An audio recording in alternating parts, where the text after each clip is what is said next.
What's going on, everyone? Welcome back to the 40K Cafe, and thank you, T, for the request. Goge Vandire, an individual whose name will forever be infamous throughout the history of the Imperium. His early life was that of something uneventful, being inducted into that of the Administratum during the Age of Apostasy and abusing the chaos that occurred and the corruption to attain higher power. Eventually, he would be made a High Lord of Terra after being inducted as the 361st Master of the Administratum, and from this he would abuse his newly appointed towers to subvert any and all other administrations, but most specifically the Ecclesiarchy. And he quite literally took it over. He would assemble a loyal cadre of troops, march up to the Ecclesiarch at the time, and execute him personally, and then assume the roles of both the Master of the Administratum and the new Ecclesiarch. Being the ruling body of these two incredibly powerful positions, he would quite literally become the most powerful man amongst the Imperium. And a friendly reminder, this was at a time where the Emperor was on the Golden Throne and there were no Primarchs around. So his rule went undisputed, and one would think that once attaining these positions of powers, his evil streak would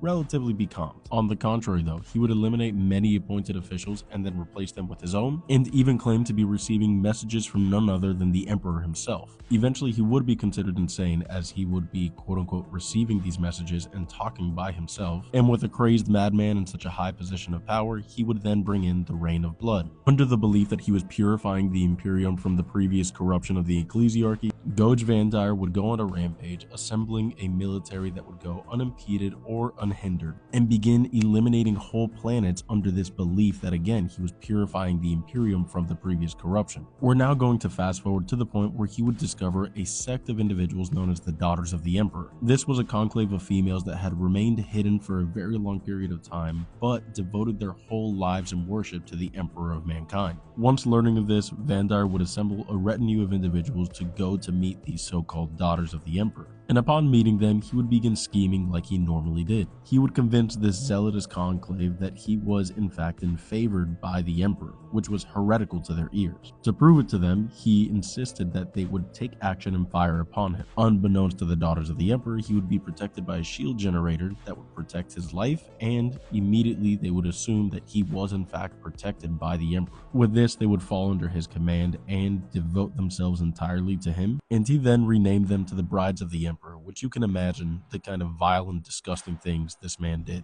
Fast forwarding some 70 years after acquiring the Brides of the Emperor, finally another occupation would declare Vandire a heretic and a traitor to the Imperium. A rebellion would erupt, and more people would rally to the cause of bringing Goge Vandire's reign to an end. And what I find crazy is that while this rebellion was ramping up, during the meetings with all the High Lords of Terra, Goge Vandire was said to do nothing but simply drool and stare off into the distance blankly. The conflict would grow, Astartes would get involved, and eventually Vandire, to secure his position indefinitely, would dissolve the High Lords of Terra. And it is only now that amongst everyone in the Imperium was it clear as day that Goge Vandire was in fact a traitor. Throughout this whole time period, you might think that the custodians may have been involved in some way, shape, or form, but in reality they were still in their self-seclusion and remained cut off from the rest of the Imperium by their own choices. Only after the bloodshed reached this point that they couldn't sit idly any longer. A custodian would go to the leader of the Brides of the Emperor, none other than Alesia Dominica, and convince her to come with him to meet with the Emperor of mankind in person. She agreed to go along with her personal bodyguard and in fact did converse with the Emperor. Although we do not know what exactly occurred during this time period of their conversation, we do know that Alesia and her retinue of guards would emerge from the Emperor's throne room enraged beyond belief. The Brides of the Emperor, with the newfound information, would turn against Goge Vandire and reclaim their former title as the Daughters of the Emperor, and Alesia Dominica would march straight up to Goge Vandire, proclaim him a traitor, and chew him out beyond belief. Alesia said a lot, so I'm pretty much going to say that she claimed Goge Vandire deserved to be unalived.